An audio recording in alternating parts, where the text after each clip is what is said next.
ನಮಸ್ತೆ ಎಜೆ ನ್ಯೂಸ್ಗೆ ಸ್ವಾಗತ. ಸ್ವಾತಂತ್ರ್ಯ ದೊರೆತು 7 ದಶಕಗಳಿಗಿಂತ ಹೆಚ್ಚು ಕಾಲ ಕಳೆದರೂ ಕೂಡ ಉತ್ತರ ಕನ್ನಡ ಜಿಲ್ಲೆಯ ಹೊನ್ನಾವರ ತಾಲೂಕಿನ ಹೊಸಕುಳಿ ಗ್ರಾಮ ಪಂಚಾಯಿತಿ ವ್ಯಾಪ್ತಿಯ ದೊಡ್ಡ ಹಿತ್ತಲಕೇರಿ ಮಚಿರೆಯ ಜನರಿಗೆ ಇಂದಿಗೂ ಸಮರ್ಪಕ ಸಾರ್ವಜನಿಕ ರಸ್ತೆ ಸೌಲಭ್ಯ ದೊರೆತಿಲ್ಲ. ಸುಮಾರು 50ಕ್ಕೂ ಹೆಚ್ಚು ಮನೆಗಳಿರುವ ಈ ಗ್ರಾಮದಲ್ಲಿ ಮಳೆಗಾಲದ ವೇಳೆ ಜನ ಜೀವದ ಹಂಗನ್ನ ತೊರೆದು ಸಂಚರಿಸಬೇಕಾದ ದುಸ್ಥಿತಿ ಮುಂದುವರೆದಿದೆ. ಗ್ರಾಮಕ್ಕೆ ತೆರಳಲು ಸಾರ್ವಜನಿಕ ರಸ್ತೆ ಇಲ್ಲದ ಕಾರಣ ಗ್ರಾಮಸ್ಥರು ಖಾಸಗಿ ಜಮೀನು ಹಾಗೂ ತೋಟಗಳ ಮೂಲಕವೇ ಮನೆಗಳಿಗೆ ತೆರಳಬೇಕಾದ ಪರಿಸ್ಥಿತಿ ಎದುರಾಗಿದೆ. ಹಲವು ವರ್ಷಗಳಿಂದ ಇದೇ ಸಮಸ್ಯೆ ಮುಂದುವರೆದಿದ್ದರೂ ಕೂಡ ಶಾಶ್ವತ ಪರಿಹಾರ ದೊರೆಯದಿರುವುದಕ್ಕೆ ಗ್ರಾಮಸ್ಥರು ತೀವ್ರ ಅಸಮಾಧಾನ ವ್ಯಕ್ತಪಡಿಸಿದ್ದಾರೆ. ಸಿದ್ದಾಪುರ ಭಾಗದಲ್ಲಿ ಮಳೆಯಾದ ಗ್ರಾಮದ ಮಧ್ಯೆ ಹರಿಯುವ ಭಾಸ್ಕೇರಿ ಹೊಳೆ ಉಕ್ಕಿ ಹರಿಯುತ್ತೆ. ಪರಿಣಾಮವಾಗಿ ಸುತ್ತಮುತ್ತಲಿನ ತೋಟಗಳು ಹಾಗೂ ಸಂಪರ್ಕ ದಾರಿಗಳು ಸಂಪೂರ್ಣ ಜಲಾವೃತವಾಗುತ್ತೆ. ಈ ವೇಳೆ ಗ್ರಾಮಸ್ಥರು ಸೊಂಟದವರೆಗೆ ಕೆಲವೊಮ್ಮೆ ಕುತ್ತಿಗೆ ಮಟ್ಟದ ನೀರಿನಲ್ಲಿ ನಡೆದು ಸಂಚರಿಸಬೇಕಾಗುತ್ತೆ. ಮನೆಗಳ ಜಗುಲಿ ತನಕ ನೀರು ನುಗ್ಗುವ ಸಂದರ್ಭಗಳಲ್ಲಿ ಕೆಲ ಕುಟುಂಬಗಳು ಕಾಳಜಿ ಕೇಂದ್ರಗಳಲ್ಲಿ ಆಶ್ರಯ ಪಡೆಯುವ ಪರಿಸ್ಥಿತಿ ನಿರ್ಮಾಣವಾಗುತ್ತೆ. ಗ್ರಾಮದ ಮಹಿಳೆಯರು, ಪುರುಷರು ಹಾಗೂ ಶಾಲಾ ಮಕ್ಕಳು ಸೇರಿ 150ಕ್ಕೂ ಹೆಚ್ಚು ಜನ ಪ್ರತಿದಿನ ಶಿಕ್ಷಣ, ಉದ್ಯೋಗ ಹಾಗೂ ಇತರ ಅಗತ್ಯ ಕಾರ್ಯಗಳಿಗಾಗಿ ಹೊರ ಸಂಚಾರ ನಡೆಸುತ್ತಾರೆ. ಆದರೆ ಮಳೆಗಾಲದಲ್ಲಿ ಹೊಳೆ ತುಂಬಿದ್ರೆ ಗ್ರಾಮ ಸಂಪೂರ್ಣವಾಗಿ ಸಂಪರ್ಕ ಕಳೆದುಕೊಳ್ಳುತ್ತೆ. ಶಾಲೆ, ಆಸ್ಪತ್ರೆ ಹಾಗೂ ಇತರ ಅಗತ್ಯ ಸೇವೆಗಳಿಗೆ ತೆರಳುವುದು ಅಸಾಧ್ಯವಾಗುತ್ತೆ. ಇತ್ತೀಚೆಗೆ ಗ್ರಾಮದ ವ್ಯಕ್ತಿಯೊಬ್ಬರು ಮೃತಪಟ್ಟ ವೇಳೆ ಕುತ್ತಿಗೆ ಮಟ್ಟದ ನೀರಲ್ಲಿ ಶವ ಪೆಟ್ಟಿಗೆಯನ್ನು ಹೊತ್ತು ಸಾಗಿಸಿ ಅಂತ್ಯಕ್ರಿಯೆ ನೆರವೇರಿಸಬೇಕಾದ ಘಟನೆ ಕೂಡ ಜರುಗಿದ್ದು, ಈ ದೃಶ್ಯ ಗ್ರಾಮಸ್ಥರ ಸಂಕಷ್ಟದ ಬದುಕನ್ನ ಮತ್ತೊಮ್ಮೆ ಬಯಲಿಗೆಳೆದಿದೆ.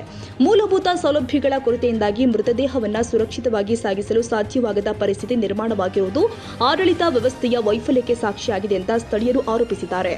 ದಶಕಗಳಿಂದ ರಸ್ತೆ, ಕಾಲುದಾರಿ ಹಾಗೂ ಭಾಸ್ಕೇರಿ ಹೊಳೆಗೆ ಶಾಶ್ವತ ಕಾಲು ಸಂಕ ನಿರ್ಮಿಸುವಂತೆ ಸರ್ಕಾರ ಹಾಗೂ ಜನಪ್ರತಿನಿಧಿಗಳಿಗೆ ಮನವಿ ಸಲ್ಲಿಸ್ತಾ ಇದ್ರೂ ಕೂಡ ವಿವಿಧ ಕಾರಣಗಳು ಹಾಗೂ ತಕರಾರುಗಳ ನೆಪದಲ್ಲಿ ಕಾಮಗಾರಿ ಆರಂಭವಾಗಿಲ್ಲ ಎಂದು ಗ್ರಾಮಸ್ಥರು ಅಸಮಾಧಾನ ವ್ಯಕ್ತಪಡಿಸಿದ್ದಾರೆ.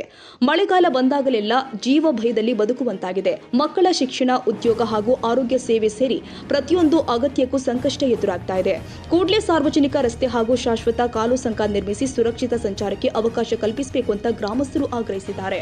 ಮೂಲಭೂತ ಹಕ್ಕಾಗಿರುವ ಸುರಕ್ಷಿತ ಸಂಚಾರ ವ್ಯವಸ್ಥೆಗಾಗಿ ದೊಡ್ಡ ಹಿತ್ತಲಕೇರಿ ಗ್ರಾಮಸ್ಥರ ಹೋರಾಟಕ್ಕೆ ಸಂಬಂಧಿಸಿದ ಅಧಿಕಾರಿಗಳು ಹಾಗೂ ಜನಪ್ರತಿನಿಧಿಗಳು ಶೀಘ್ರವೇ ಸ್ಪಂದಿಸಿ ಅಗತ್ಯ ಕ್ರಮ ಕೈಗೊಳ್ಳಬೇಕೆಂಬ ಒತ್ತಾಯ ಸಾರ್ವಜನಿಕ ವಲಯದಲ್ಲಿ ಕೇಳಿ ಬರ್ತಾ ಇದೆ. Sadiq Mulla, Uttara Kannada, AJ news.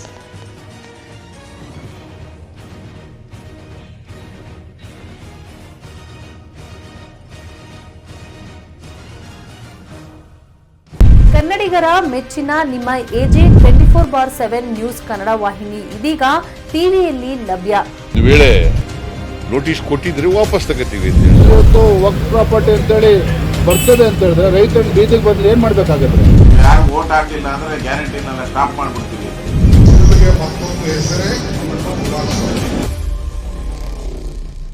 ಕರ್ನಾಟಕ ಮತ್ತು ದೇಶ ವಿದೇಶ 360 ಡಿಗ್ರಿ ಸುದ್ದಿ ಹಾಗೂ ಉತ್ತರ ಕರ್ನಾಟಕ, ಬೆಳಗಾವಿ, ಬಾಗಲಕೋಟೆ, ಧಾರವಾಡ, ಹಾವೇರಿ, ಗದಗ, ಬಿಜಾಪುರ ಜಿಲ್ಲೆಯ ಕ್ಷಣ ಕ್ಷಣದ ವಿವರವನ್ನ ಪಡೆಯುವುದಕ್ಕೆ ಎಜೆ 24/7 ನ್ಯೂಸ್ ಕನ್ನಡ ವಾಹಿನಿಯನ್ನ ಲೈಕ್ ಮಾಡಿ, ವಿಡಿಯೋಗಳನ್ನ ಶೇರ್ ಮಾಡಿ, ಕಮೆಂಟ್ ಮಾಡುವ ಮೂಲಕ ನಮ್ಮ ವಾಹಿನಿಗೆ ಸಹಕಾರ ನೀಡಿ ಮತ್ತು ಚಾನೆಲ್ ಅನ್ನ ಸಬ್ಸ್ಕ್ರೈಬ್ ಮಾಡಿ. ಧನ್ಯವಾದಗಳು.